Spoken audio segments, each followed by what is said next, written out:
to the Bureau of Labor Statistics, between August and September of 2020, nearly 1.1 million people dropped out of the labor force, and nearly 85% of them were women. The global pandemic exacerbated already existing issues facing women, including a lack of material spousal support, inflexible workplaces, a dearth of affordable childcare, and other policies. Consequently, many women had to make difficult decisions. We had seen a lot of progress in the labor force over the past few decades, and for the first time ever, millions of women were dropping out of the workforce because the situation was simply untenable. This will, of course, have long-term consequences, as it is hard to re-enter the workforce once you leave. There are lots of off-ramps and not that many on-ramps, and this will wipe out any wealth gains women have made over the last few decades. While we can hope this is a temporary trend forced by COVID-19, the fact remains that women frequently take on a disproportionate amount of work at home, putting them in the tenuous position of shock absorbers. If progress for women in the working world is to continue, this must change. That said, there are some bright spots. In 2017, there were 114% more women-owned businesses than 20 years prior, and that has increased 21% over the past 5 years in the US. The number of entrepreneurs in 2020 was substantially higher than in 2019, according to the Kauffman Foundation. And it is this bright spot that we are going to focus on today. Today's event is about women uplifting women, and it is apropos as it is Women's History Month. Today, we are going to shine a light on and celebrate the women in our very own community who are daring to venture. Thank you for joining us in this conversation with 5 amazing local women business founders and trailblazers. The goal of today's virtual session is to start a conversation that fosters community, empowers women business owners, and provides ongoing learning opportunities. Thank you to our women founders who are generously giving their time to share their stories with you and inspire you on your journey. Today we have Pim Alley and Kate Holland, co-founders of Sweet Escape, Rebecca Asfour, studio owner and master instructor at the Dailey Method in Lake Forest and Vernon Hills, Addie Gundry, founder of Pluie, and Mary Hess, founder of Trend Event Rentals. So thank you again for being here today. And with that, I am going to ask all of our amazing local women entrepreneurs to share their story and tell us about their entrepreneurial journey. And we'll start with Pim and Kate. Great. Well, happy St. Patrick's Day. We are thrilled to be here and want to thank Ann Wildman from the Gorton Community Center and obviously Kate Jackson from Lake Forest College for hosting this awesome panel, Women Who Venture. Women are made to be ambitious, and we invite and admire all women on this panel and what they're doing. And so here is our Sweet Escape story. So over the past year during the pandemic, the opportunity to be alone ceased to exist. Our husbands took over our offices, our children were Zooming from every corner of the house, and the dogs were barking and barking and barking. There was a lot of noise. And while Pim and I did not have paying jobs per se, or the responsibility to report to an outside employer, we still found that we needed our own space to get things done. We needed a space to work in peace. We needed to prioritize, plan, and regain a sense of purpose. So, and technology has been wonderful and provided us a way to connect to other people via screen like this, but this is not genuine human interaction. So I can say during quarantine, I was addicted to TikTok. I craved the contact with other people for support, well-being, and entertainment. And so the in-person interaction that we had during quarantine was restricted and limited. And I realized that I was really missing community.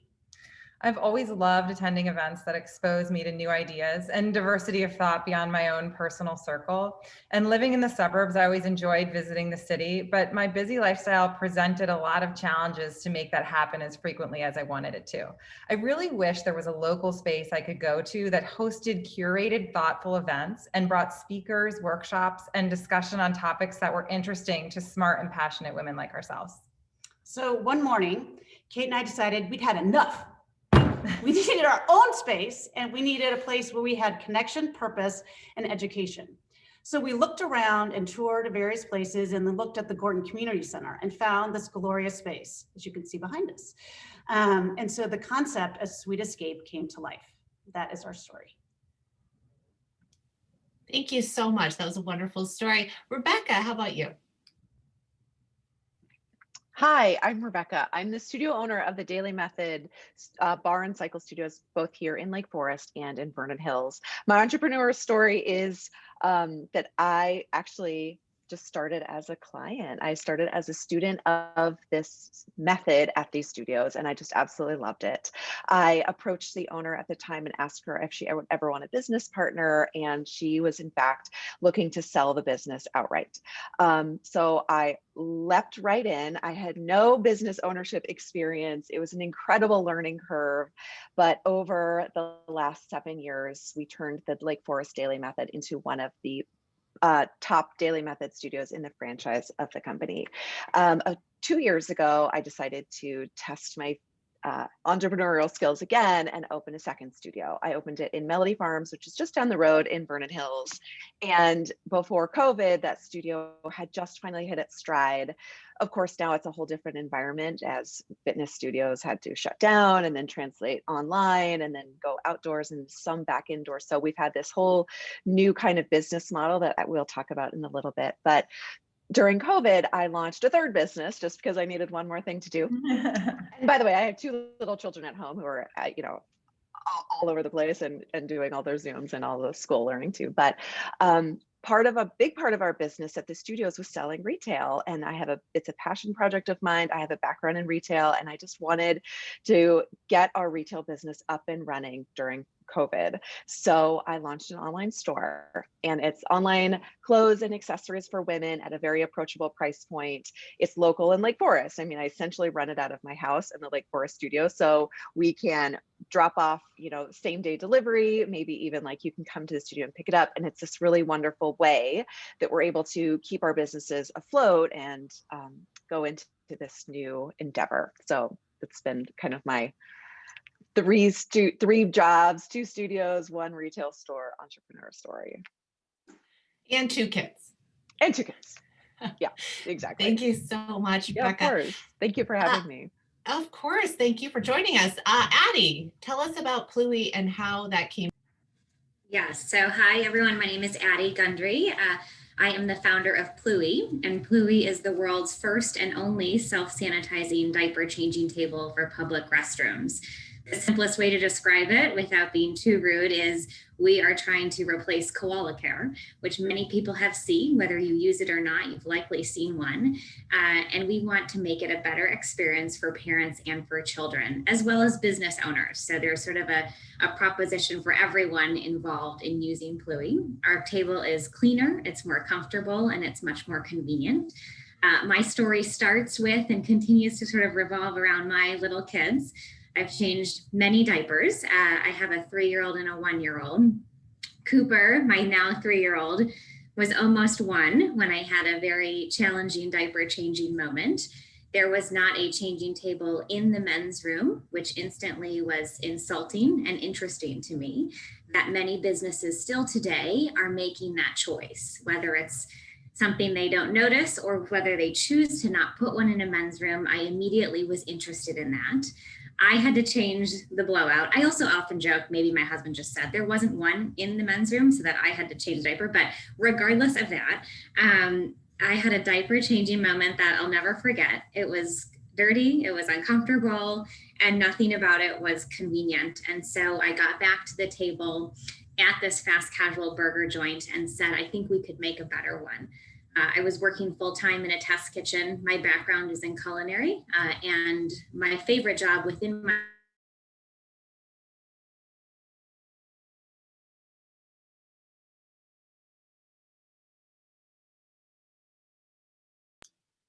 I think Addie, you froze. Did Addie freeze for everyone?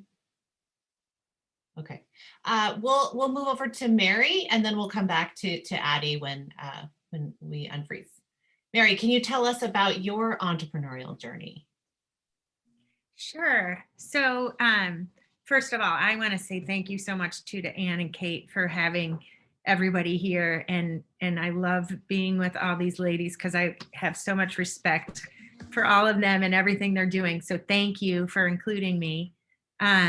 So my entrepreneurial journey started years ago. I owned a full service major motion picture advertising agency right on Michigan Avenue in the heart of the city. And it was great.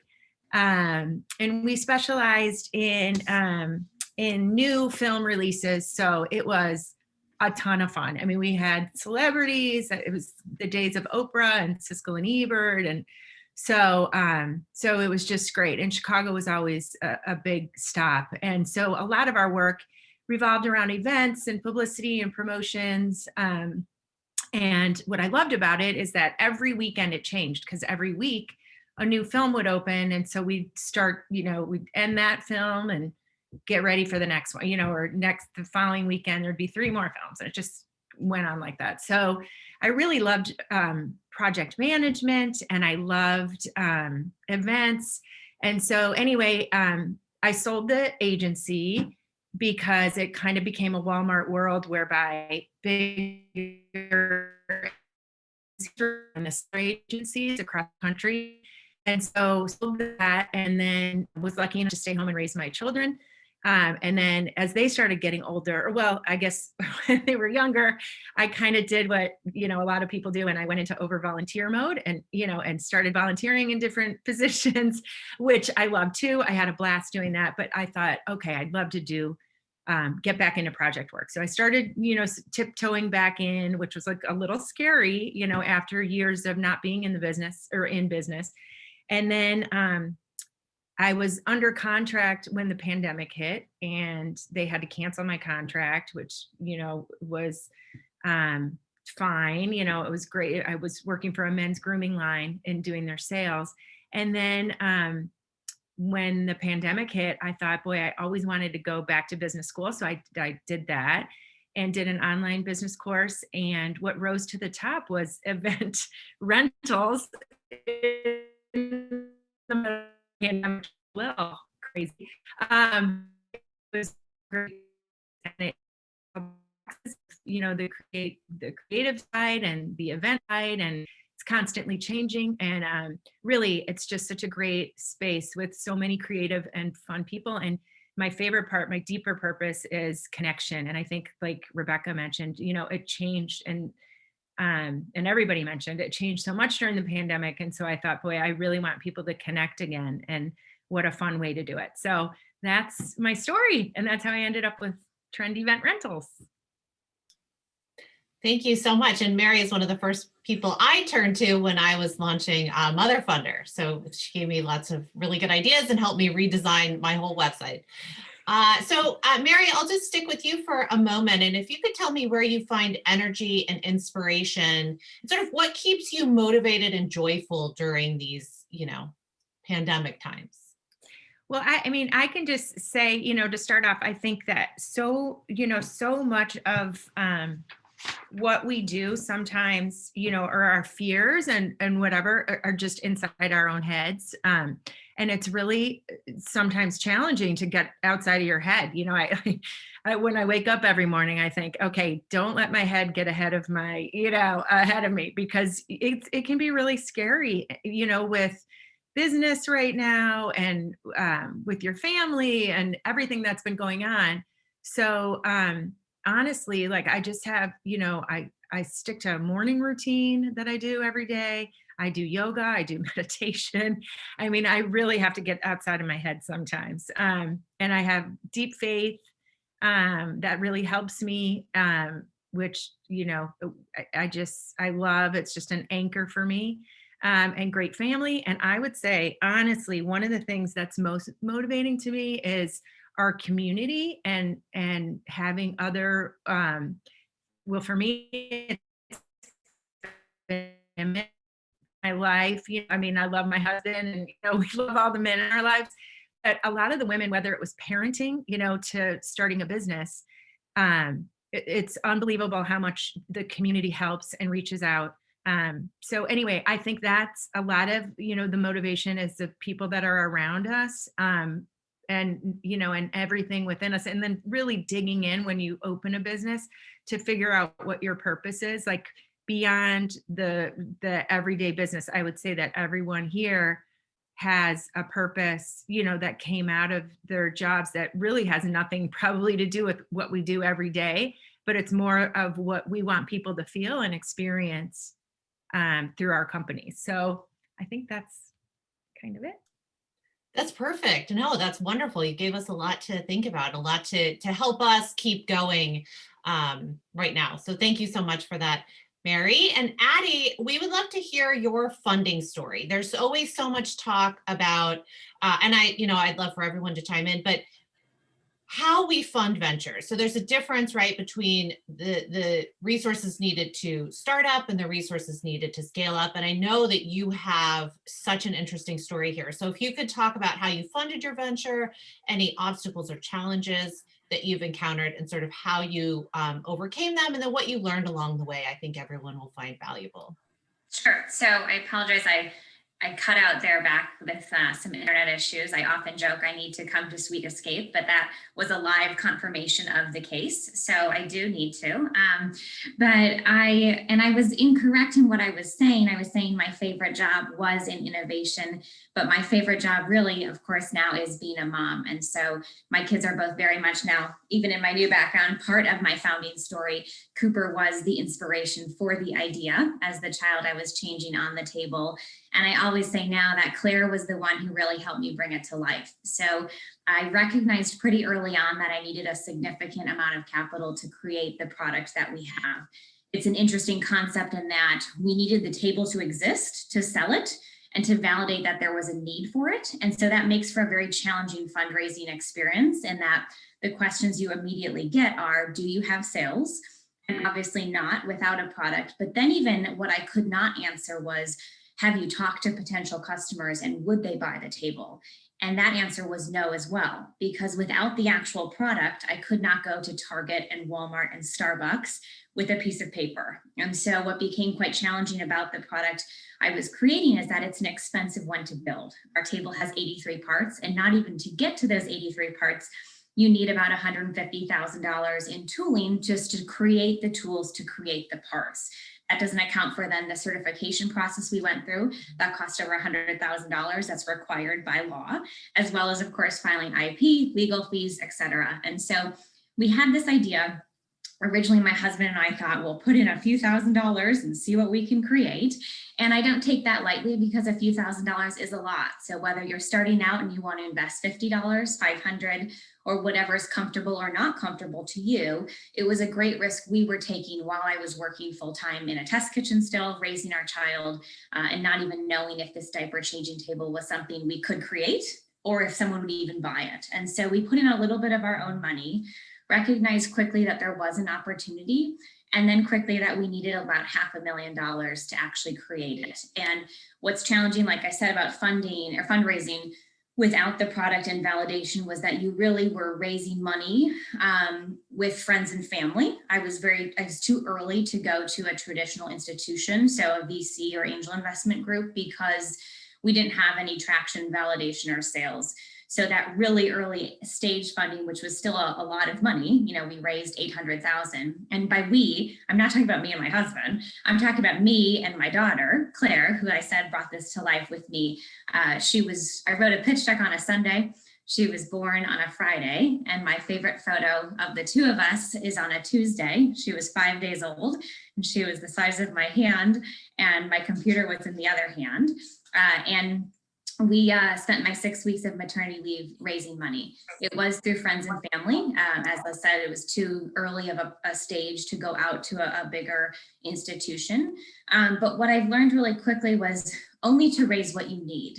And many people said that, like as little as possible, but as much as you need. And so I knew I needed $500,000 to just create this product, which would get me to the next stage or milestone, which is a product and sales, to validate that this concept was something people would want. And now where we're at today with that, I'm raising another bridge round of $500,000, which will get us to the fall, which would then be within the next 6 months, we're trying to land a large national account. So we have sales on a smaller scale, and then our next approach will be to raise again. And so I think some advice is that you're just kind of constantly raising, but just trying to hit those milestones. And so, yeah, I don't know if I answered the question. I sort of went from the hamburger diaper moment to raising money, but I think the biggest learning is just sort of get in what you need now to get to that next milestone. Not, I have an opportunity now to raise a seed round, which would be sort of 2 to 3 million, but we don't need that cash right now. What we really need is the runway to land that national account. Once we do, we really can increase the valuation of our company, raise that $2 to $3 million in a much more meaningful way. So I've continued to sort of bump along to get to where we are today. And I think too, you've done a really great job of engaging and keeping the people who have invested in you, keeping them along for the journey and being really communicative and sharing wins with them. I know you've shared that story with me, and that's helped. Yeah, it's been interesting too, in that the people who raised or who funded Pluie when I was on maternity leave, literally I looked like a college student with a PowerPoint presentation. It was like, look what we can create, right? And they had to believe in the idea, believe that I could execute it. And I was alone. And that was challenging because I know, it's incredibly important to find that co-founder, whether you begin with one or find one later and build your team, whatever that looks like. And I have found an incredible co-founder who navigated this whole product development phase through the pandemic with me. But it was interesting that the first people investing in me were my neighbors and were my husband's best man in our wedding, right? It was very much just friends who were interested and believed in this idea and that I could execute. And now we're in a really exciting opportunity or moment that the money we're bringing in this round is from strategic investors. And so people who can then open the doors in different ways because they're investing with sort of a larger minimum check size and opportunity to bring us into that sort of different stage of the business and really scale it. Awesome. Thank you so much, Addie. And Addie just had a great segue over to Pim and Kate to talk about the importance of teaming and finding a really great co-founder and sort of debunking the myth that it's the lone entrepreneur. There's the Steve Jobs, which is not true because he had a team, or Bill Gates, not true. He had a team. So I'd love for you to talk about the importance of teaming, how you built your team, how you think about teaming, how you kind of keep that communication between you two and the trust and all of that that's important for teaming, and the qualities and values that matter most to you. Thank you. So I think that I count myself lucky to have a co-founder as wonderful as Pim. And as far as the two of us communicating together, I think it works because we both sort of share half of the same brain. And so we're lucky to strike up that relationship. But, I think so much of, Mary, what you said about finding motivation, overcoming self-doubt, and Addie, what you referred to in terms of connecting with people, not only in terms of building relationships for funding, but also building relationships that can help you take an idea and bring it to fruition. So much of that comes down to not just having a single teammate, but having a group of people, having a commitment to having a community and building a community. And at Sweet Escape, what we're doing is really committing to build that community for women entrepreneurs. And we believe in creating community by forging connections between women that inspire them. And we aim to fulfill the need for women's connections with networking and belonging. Because we all have found that knowing that we are valued by others makes us feel like we are a part of something greater than ourselves. And our goal at Sweet Escape is to promote other women, women in business, women in nonprofits, just women ideas that add value and perspective to the world. And there's nothing more important and more exciting to us than learning about new businesses and how they came to fruition. I mean, I haven't heard Addie's story, and that's so phenomenal. I love the baby and the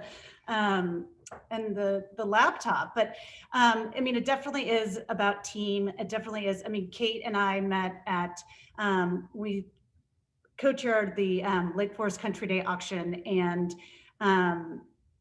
it's just really nice because if either of us are having a bad day, we know what to do with one another. Kate always drives because I get speeding tickets and I have really bad driving skills. Well, and I'll also share that Sweet Escape is not, in all honesty, not the first venture that we've undertaken. We had a few other ideas that did not work. And so we went back to the drawing board. We stayed committed to each other, and we relied on each other's support to find inspiration and motivation. And that's what brought us to Sweet Escape, which is something that we're passionate about. And so, and we have each have 3 children that are the same ages, a freshman in high school, 6th grade and 4th grade. So that's kind of nice. When I have 3 boys and Kate has 2 girls and a boy, but just in terms of going through like, oh my God, I'm late because this happened. It's like, totally get it. Don't worry. And so like going through that path is really nice with another mom, because there's always something that comes up. There's always something that you don't expect. And Kate understands, and you know that the email at 5 o'clock in the morning or the email at midnight at night will be read, because you know that, you know, everybody's on you're on that trajectory of just doing the best you can when you can. And that is the hour really doesn't really happen in a 9 to 5 type of scenario. And one of the things that we've really been excited to do here at Sweet Escape, and that, you know, we welcome the opportunity to do more, is to really spread the word about women-owned companies, ideas that women have, that our friends have. You know, Molly O'Neill is a member, and we've served her Mall's balls at a lot of our Sweet Escape events. We display the artwork of local women artists like Katie Brickman and other women artists in our space. And our members use our space to host their own events and build their own businesses outside of their homes, which is important. And we recently hosted a really fun greeting card pop-up launch for 2 members. And we have a lot of fun things that are coming up at Sweet Escape. We're excited to launch our first professional women series. We have a workshop with a professional psychologist, celebrity psychologist, Elizabeth Lombardo, called Resolve to Evolve, because as women, we are always evolving. So we have lots of networking events as well. And you can find about all those events on Instagram or by logging into getyoursuite.com. But really it comes down to finding, you know, helping women find their own sweet escape, which to us is a place for you to nurture your ideas and passions. It's a place to network and make connections with others. It's a place to have your own experiences and then also learn from the shared experience of other women, because we all know that time is so valuable. And when you're sitting by yourself inside your own head, you know, it's very easy to talk yourself out of what you think is a great idea. And it's very easy to say, I don't have time to do this. But when you have the opportunity to talk to other people and get inspired by a community of smart, passionate women, you know, I think that's something that all makes our lives a little bit better. And also, if you have an idea and I say to Kate, oh my gosh, what do you think about this? And she's like, that's terrible. It's great to know, like right off the bat, that's right, that's a terrible idea. Okay, let's move on. And what I like about Kate is that she's a doer. And when you work with someone who's a doer, you know that that you can come up with all these million ideas, but if you can't execute them, then that's a problem. But Kate does that very, very well. So that's our team. So come to Sweet Escape and visit us. And I think what you're offering is so important because, you know, to kind of everyone's point, we do get in our own heads, and it's hard to believe in ourselves. And it's also hard when we have so many competing demands. We have children in school, we have spouses, we have aging parents, we have all these things. And I think it's wonderful that you're giving women this space to really bring their dreams to life, and also coming at it from a place of empathy. Like, I'm a mom, so I know what you're going through, and you're not alone in this. And I just think that is so important and just wonderful, and can't wait to see what happens with Sweet Escape. I think there's so many stories to be told. Yeah, no, I predict a podcast in the future. No, yeah, I mean, that's the thing too.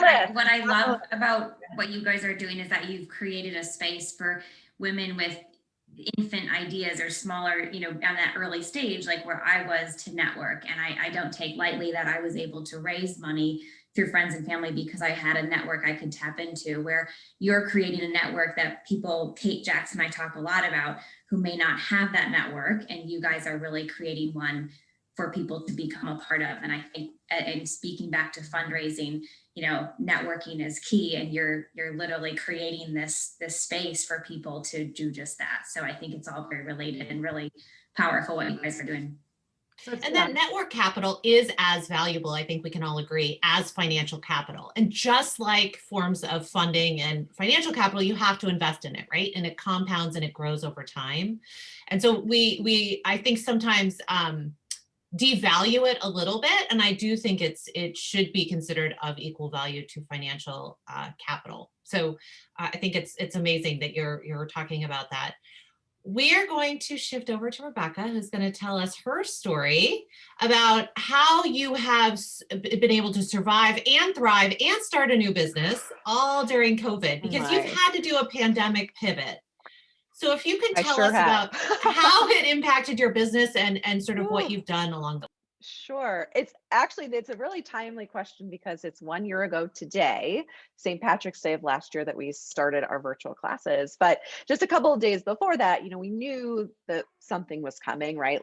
Like early March, things were starting to get a little scary. There was news of coronavirus. No one really knew how it was transmitted or what it was, but we could see it in the studio numbers, right? Like the studio numbers started to drop. Like it just started to get like a slower and slower and like less people in each class. And then, the news was picking up that as of March 16th, businesses, non-essential businesses were going to need to shut down. Obviously, I'm a non-essential business, so we were going to have to shut down. And leading up to March 16th of last year, we weren't really sure what we were going to do. We are a high-touch, in-person bar and cycle studio with 30 people in a room and childcare. Like we are like as high touch as it gets, right? And yeah, we're very hands-on, high touch. So we didn't know what we were I didn't know what we were gonna do. And we taught the last classes March 16th, and instantly I felt this incredible amount of stress and anxiety, right? Like it was just like, oh my God, what are we gonna do? And personally, when I am stressed or anxious, I have to move my body. I have to go for a walk. I have to, go for a run, work out, take a class, get on the cycle bike, whatever it is, I have to just move and like sweat it out. And that helps me personally kind of like get my bearings. And that's what I felt I needed to do for our community. Because you have to remember, like with hundreds of members. And so I had to keep the studio, I had to provide something for them to keep sane during this. So on March 17th of last year, I taught our first virtual class. And that seems like such a little thing now, because everyone's virtual and a virtual studio is like no big deal. But at the time, we did nothing virtual. We were high touch in person, like come into our studio, be part of our community, So to teach online was different. That's not to say that it didn't work spectacularly well, because it sure did. We just are so blessed that our studio classes required no equipment. I mean, obviously a cycle class is different, but for our bar class, which is the real meat of our studio community, our bar classes don't require a single thing. You just need a space. You can add weights and you can add a bar, or you could add whatever, but in the beginning it was bare bones. Get your mat, get your spot. We're going to go on Zoom and we're going to teach classes.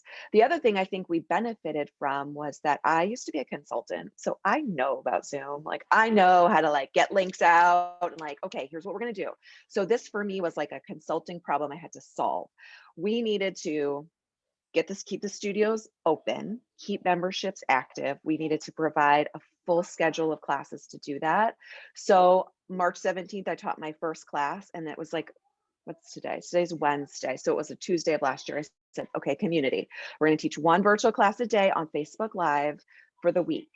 And in the background, I'm going to scramble and figure out how we launch a full slate of classes, a full schedule virtually by next Monday.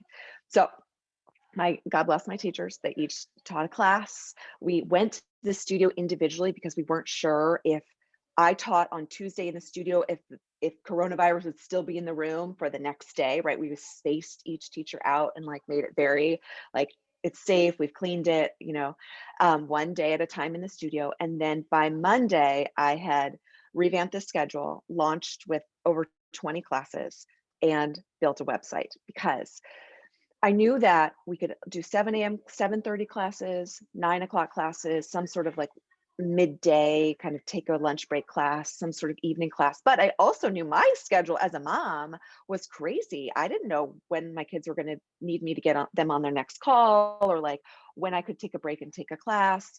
So we recorded the classes from day one. I said, okay, teachers, as you're teaching on Zoom, I want you to prop your phone up next to you, and I want you to record the class, and I want you to teach to the Zoom. So the people in the live class get the live experience. They get you. We're talking to you. We're sharing our music. It's like an amazing experience live, but we had the recording. So we recorded the classes, and then I worked with a website designer to build a website to save the classes in the library. So our members had a reason to keep their memberships active, which is the reason we are alive today. If the members had quit, there was just no way my family and I could have kept the studios. Like, there's just no way. We wouldn't have been able to afford it. It's like the rent still goes, the payroll still goes, insurance, and my Comcast bill, and like all the expenses still were going. And I don't qualify for PPP money through like all these little annoying little things. And so there was nothing. It was like, I got to make this work. And so we made sure that we gave our members this reason to stay with us. And, like I've said before, like I'm so internally grateful for the people who did, or the people who dropped in and just bought a single class, and like that kept us afloat. And once the restrictions lightened up and the weather got warmer, we went outside, we taught amazing outdoor classes. We rolled the cycle bikes outdoors and taught outdoor classes. We went back in studio. She's going to get on our call. We went back in studio and taught in studio classes, masks on, socially distant. So we've done literally pivoting every single week. What are the new restrictions? What are the new guidelines? What are the new classes that we need? Where do we need to serve our clients? Because to your point, Pam and Kate, is like, my goal is to create community and to give mostly women, let's be honest, there's a couple men, but mostly women, give them a place to find their best self, strongest self. We don't care about how many calories you're burning, what size you are. Who cares about all that? If you feel good in your body, you're going to be a better mother, a better wife, a better friend, a better human being, because you feel good. And so that's what we do. So whatever I had to do over this last year to get us to keep that available for people, I was going to do. You want me to teach a virtual class? Sure, I'll teach it. You want me to go to your house and teach in your yard for a birthday party? I'll do that too. I've done all the things. And so I'm really proud of my team for stepping up and taking on these virtual classes. Because you guys, we would have 100 people on the class. Like, it wasn't, you're on deck and on a stage. It's kind of intimidating, right? You're like, oh gosh, ooh. Am I gonna and we had to figure out how to get music to share and how to use our microphones to communicate what we needed to communicate to keep these classes going. And so far we have, I'm not gonna say like the studios are amazing, we're out of the woods, because we're not, right? Like, I have 2 studios. We still haven't opened our childcare, which is hard for moms. Like, I came to the studio because it had childcare. And so I can understand like why we kind of are where we are, but I'm really hopeful. I'm hopeful for the vaccines to roll out in a really significant way. I'm hopeful for the weather to get nice and we can go back outside. And I really am hopeful that by the summer into the fall, we're kind of back to where we used to be, because, the Dailey method, like I said, I came as a client. Like, the Dailey method has been a happy place for me as a person for over 7 years. Like, it's incredibly important to me that it continues and it survives. So that's kind of where we are.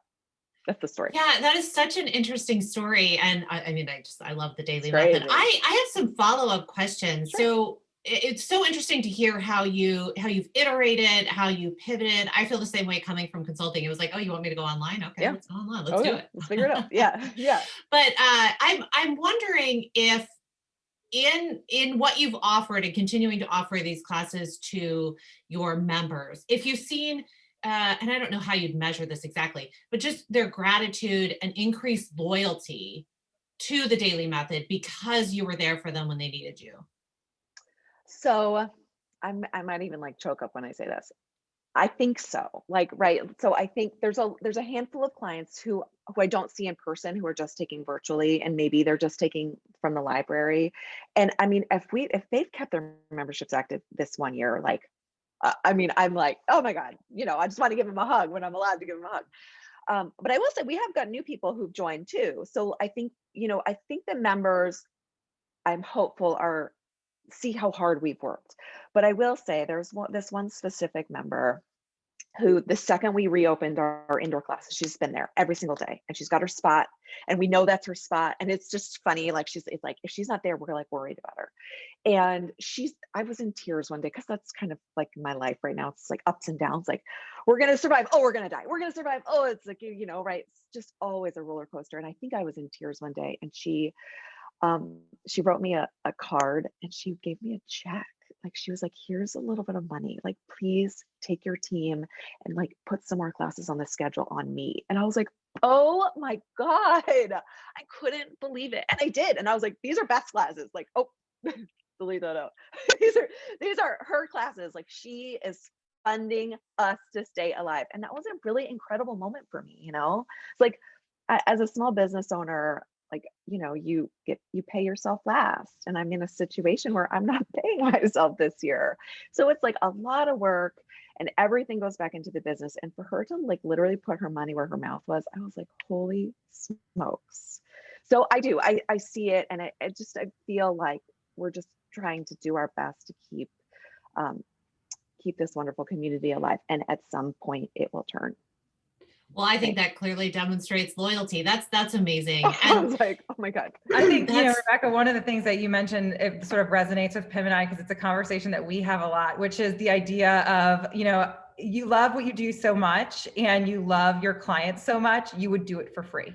But you can't do it for free because you're bills to pay. And so, right. I do feel like women walk a very fine line of, not only do I need to cover my expenses, but I would like to make a little money for all my hard work, let's be honest. And so that's something that we're struggling to find our way with. And so it's really interesting to hear your story. And, I think the idea of, collective strength in terms of self-valuation and not of just yourself, but of your business, and, and demanding that, like, I'm really good at what I do, and you should want to pay for it. This is something that all women struggle with.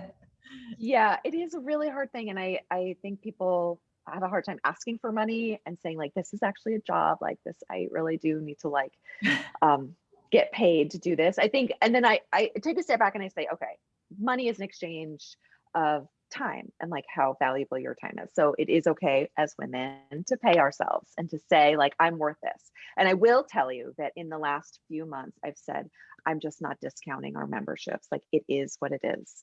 We are worth it. We have stayed open this whole time. We have been struggling this whole time. So if you want to join us, that's the price. And I think that people are like, understand that. I think like now people are saying like, okay. Well, and I think, that from a venture, time is the most valuable. Anything that we have, it's time. And so when you prioritize yourself and say, I need to put what I need to do first, I think women don't do that enough. And, going to work out or going to plan whatever you need to plan. And it's just so important, because once you figure out what you need to take care of, then everything else can fall into place.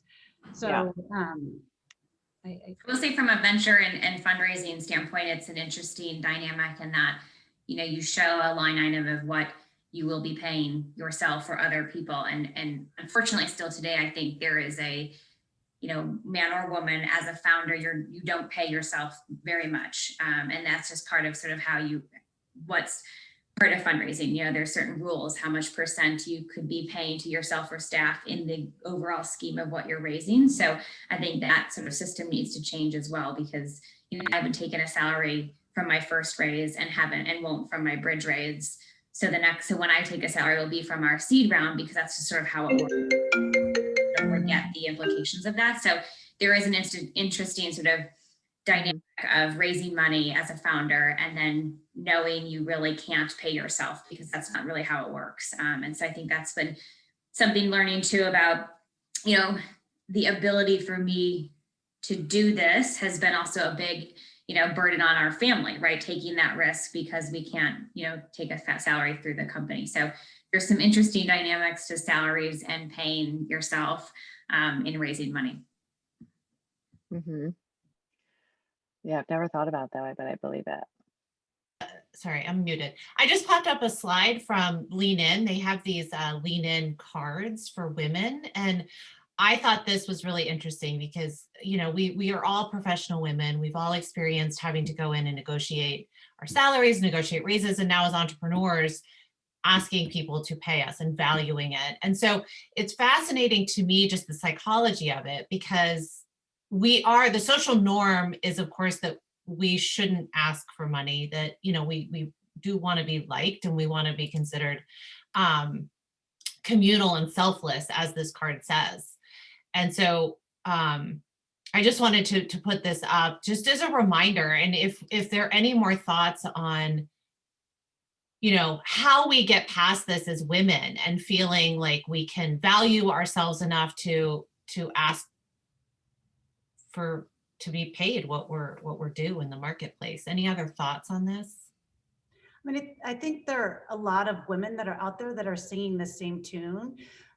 Tory Burch has this foundation that she started, and her theme or idea is ambition, all about women being ambitious. So I think that it's becoming more of a norm. I feel like that women are getting the opportunity and feeling more confident to go on to raise money and to make it with a new business. I think, as mothers, it's also our job to then highlight that with our children. So like we're starting off, we're doing it, but then saying it to our kids. I mean, my boys, I've talked about, starting this new business and how this is going to work. And they're just really confused. And I said, I'm confused too. And, this is just what happens. But I think, when you have all these other people that are out there, and I do feel like, social media is a good thing because there's so much you can do to explore and to expand of what you want to say in an instant. And, you have fans all over the place just because of social media. I think before I had children, I practiced patent law. I had the experience of doing that both at a big firm and then in the South. And then also I went in-house as a corporate counsel. The idea of being a woman in that environment, I didn't have a lot of female role models and I didn't have a lot of female peers. And my sort of idea evolved. It's like, if you want to call me intimidating, if you want to call me aggressive, I don't see those as bad words. I think it comes back to the idea of being self-confident, being confident in the value and the intellect and the work product that you can contribute to whatever you're doing, and standing by that. And, I think that you can have a lot of conversations about what adjectives mean when people choose to describe you. But when you're doing your best and you're doing hard work and you're delivering something that is positive, whether it be a product or a feeling or a change, you have to take your reward from that. And I do believe that money will follow eventually. It might take a little longer, but it all comes back to building those relationships and standing on your own 2 feet and being really confident in yourself and not letting it deter you from your end game. I think I agree that the money will follow, because I think what I've pivoted in terms of my raising approach before in 2019 and then now is finding women who value women. And those are the people I want to invest in me. And so we're speaking to a lot of funds and angel investors who only invest in women. And hell yeah, it's about time. Mm-hmm. And, I'll never forget raising, and a few people said to me that I should put my husband on the team slide to have a man on it. And it was actually productive advice. They were actually trying to help me in saying that he has an expertise. He has a deep rooted whatever he does that I don't have. And it was really shocking though to hear. And now I don't talk to those type of funds because that's not productive for me. I've pivoted my approach in who I want to network with, who I want to join at Sweet Escape with, who I want to be in my pocket or bubble. And I think that's how women can be really powerful, is when we say we're going to invest in each other and then actually put our money where our mouth is. And there are actually becoming a lot more people like that. And we're finding funds who can raise a lot and invest in small businesses. So I think it's learn from it, but also I do think be proud of being a woman. And there are other people who also are and are happy to invest in them. So I want to stick with this theme of resilience that Rebecca brought up, because obviously the staying fit and exercising and our taking care of our mental health helps us to be more resilient, right? Which is something that we all need right now as we're going through all these crises. So I'm wondering, in terms of failure resilience, if you could share a story of a time that you've experienced a failure, great or small, however you want to define it. Explain what happened and then how you learned from it and how you sort of took those learnings and bounced forward. And we'll start with Mary. I'm unmuting. Oh boy. It's funny. I really, and I know this sounds cliche, but yes, I've had failures, across the board, parenting, being, my wife role, I'm the youngest of 6, so I'm a serial people pleaser. And that can really get in your way in a lot of it. And it could be great and you can make everybody happy, but sometimes you're like, oh my goodness, like I have to take a stand here because it's not pretty. So I think that my failures, like as much as I look back on things that I've made a mistake on, I feel like those were some of my most pivotal learning experiences. And I just had to sort of turn them around and look at them that way. Everything from, oh my goodness, like I remember my children younger, we'd go to school and we'd want a play date after school. And I'd be like, well, I can't do that on the fly. And I was like, what am I thinking? Like these kids just want to go play with other kids. And I want them to, come home and do their homework. And like, I had my schedule, right? And they had their schedule. And I just feel like little moments like that to big, huge moments.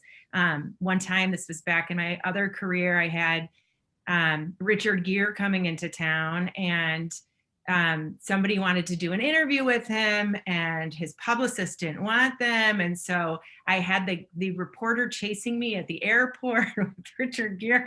And just crazy things that have happened that you could see as failures, but they turned out okay. And I just remember somebody saying along the way, you are like the center of your storm. So if you start shaking and quaking, everybody's going to shake and quake around you. But if you can do the best to like dig in and really stay focused and centered and come from that space, then you're so much better off. And that's easy to say and sort of hard to do. And it's a practice. I feel like it's a journey and you learn more and more about yourself and then how you can handle situations. And then in that capacity, you can help other people handle their situations. I hope that makes sense, but that's kind of my 2 cents on that. Yeah, no, that was fabulous. Very insightful. Thank you. And Rebecca, I know that you've had just multiple careers. Every time I talk to you, I learn something new. It's amazing. So if you could share also your a failure story and how you bounced forward. Oh gosh, a failure, huh? So many. I know, and you and I have known each other for a really long time. On a side note, when we were in this city, we were on the shed board together. Okay, sorry, I've got kids who are chatting. Guys, I'm on a call. Get out of here. This is life. This is our lived reality right now. Literally. Okay, so a failure. I mean, God, there's been so many, I've got to tell you. Similar to what Pam and Kate said, this is not my first entrepreneurship opportunity. I mean, buying the studio was like when I first really did it. But before I took over the Lake Forest studio, I had attempted to start a couple of other businesses, which were failures. So that's always like, you kind of learn from your mistakes. And I was going to start this snack business. It was like based with raw coconuts because I had these raw coconut snacks and I was like sourcing coconuts and I was going to like plant a coconut farm. Like it was going to be this whole thing. So that was a huge failure. And I'm obviously so grateful it did fail. I don't know. I mean, I feel like this year, it's just, especially more recently, all of the failures that I've had, I have been very short-lived, right? If I'm going to fail at something, then I'm going to just pivot and just take it to, we're going to figure out how it works, right? Like create, if there's like an issue with how we're doing these online classes, where we're going to figure it out and fix that. So, I mean, I think in the short term and more recent past, I just try to create opportunities for growth, even from failures and even from challenges, because you can otherwise just be so depressed and spiral downwards in these, like, you never are going to fix it and you're never going to be a success. And it's similar to what you were saying, Mary. You just have to kind of focus on the good and focus on the upwards and just kind of pull yourself up into an upward spiral. I don't know, some of you guys are my friends on social media, so you know that what I've been going through this last week. Of a week ago today, we lost our dog. Very tragically, he got hit by a car. And last week was a disaster of a week for me. And we had a little meeting for this group, and I was like, I was kind of a mess. And it just was a really, really challenging week for me personally and for my family. And I think what I realized was I could spiral down. I could stay in that downward, everything's in failure, everything's a disaster, I'm always going to be a failure, everything's always going to be disaster sort of zone, because I was like that for a while. And I just said, like, this is not going to serve me or my family or my community or my friends to be down here. So I just started to focus on like the upward spiral. And how do you get into that upward spiral? It's by having a practice of gratitude and a faith that says, like, I'm going to be grateful for all of the little things in my life, and those little moments of gratitude are going to pull me up by my bootstraps up to this upward spiral, because it really is true. Once you start focusing on the good, more good comes to you. So that's kind of how you pull yourself out of a failure situation. I think these are all such great points, and they seem so small, but they're so big. Faith being a source of resilience in that reservoir, and a daily gratitude practice, even if it's for the little things, that just keeps you motivated and keeps you going. And I think your story of, when you were learning things about going online and making your classes on demand, well, instead of sitting around ruminating or blaming anybody, you just learned from it and you just kept going and iterating. All such great points. How about Pim and Kate? Do you have a failure forward story? Yes. So we, just the same idea that, it's hard to ask people for money.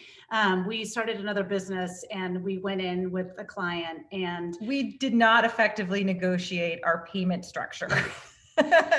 So we gave a person a lot of ideas, and she took all of them for free. So that was, we learned from that. You obviously have to set something up and have a plan in place, so that you're not taken advantage of. Those are hard lessons, but valuable for us all to know that we should protect our ideas. And any other nuggets of wisdom you want to share from that for aspiring entrepreneurs about how to protect ourselves? I think it just goes back to, realizing that you're worth it, quite to be honest, and I think that, to touch on what you said earlier, Kate, when you're out, I took a lot of years off in between practicing law and starting a business with Pim. And so it's this idea of, you can be in it and you can be in the thick of it. And then you step away for a little while and you have kids and the self-doubt kicks in, it's harder to sort of, you imagine the world spinning by you while you're having babies and changing diapers and, driving carpool. And you're like, that's not my world anymore. I don't fit in. I can't play the game, I'm not. And so it's very easy to think that, but you'll find that when you put your toes back in there, it really hasn't changed that much. And it's about, making honest connections with people and having, belief in yourself and again, just doing the best that you can do, whether it be starting a business, whether it be, taking care of your children, whether it be serving on nonprofit boards or volunteering at school. Like, everybody needs to do something that makes them feel good about themselves. Everybody needs to do something that they feel passionate about, because that's ultimately going to make you move forward in your life and feel like you're making the world a little bit better, which is something I think we all can agree with.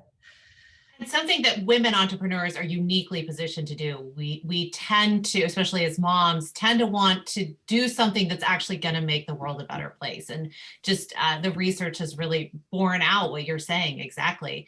And thank you so much. And Addie, I know that you have experience with resilience because you've been on cooking shows that were quite intense. I thought you were going to say you've had experience with failure, which true. No, resilience. I have been on cooking shows, which are a lot harder than they look. But I think cooking for at home for toddlers is actually harder than like Cutthroat Kitchen and food shows, especially because they actually just like throw the food on the floor on purpose. But no, I think, in terms of failure there's so many things beyond our control, right? We obviously learned that with the pandemic. So not even about your own business, that you can have a very clear strategy with very achievable revenue goals, milestones you want to hit. And there's a lot that can happen that can change that. And so I think, we failed a lot this past year in terms of sort of what our strategy was and what it ended up being. And we've all talked about pivoting, right? We thought we'd get a large national account, this land and expand strategy, and then the rest would follow. We're now focusing on the smaller stores first. So of course people can pivot and not think of it as a failure, but I think my advice around that word or avoiding it is that, every decision you make directly affects those goals and avoiding that failure. And so I feel like it's very hard to stay sharp and like very, attention to detail gets more and more difficult as the days get longer with kids, with husbands, with everything we've all talked about. And so I think what we try to do is really focus on those daily decisions that really affect the bigger picture. And no decision is too small, whether it's who's picking up the kids or whether it's who's running to, the meeting or whatever it is. I think the really small decisions can be what help you avoid failure. Very well said. One of our students' teachers uses this acronym for FAIL, which I often think of. And so he uses it with little kids. It applies to everyone, no matter what stage their life it is. FAIL is just your first attempt in learning. I love that. That's wonderful. And it takes the sting out of it, right? It's a way to learn. And that's exactly right. I certainly won't do it again. I feel like I've learned that too. It's like, those big mistakes actually really help you reshape your business and your future within that particular space of your business. And one of my students this semester said that he was taught that you win or you learn, not win or you lose, you win or you learn. And I thought that was really a great way to frame it as well. And I know we've gone over time, but if you want to say a few last words, any final thoughts that you've been holding on to that you haven't had time to share that you wanted to share in this session? Anyone? Okay, just didn't want to, if someone had some burning thing that they wanted to say, I wanted to make sure we said it all. But thank you so much to our panelists. It's been, I think, a wonderful conversation, so fun. I know I learned so much. So thank you for taking time out of your busy days. Thank you, Anne and the Gorton Center, for hosting us. Thank you to Rebecca and Kate and Pim of Sweet Escape. And you can all go visit Sweet Escape at Gorton. Thank you to Addie and Mary, and it's just wonderful to see you all, and look forward to continuing this series of Women Who Venture. Thank you all so much. Have a great day, and happy St. Patrick's Day. Thank you. Thank you. Thanks, everyone. That was a phenomenal program. Thank you. Bye.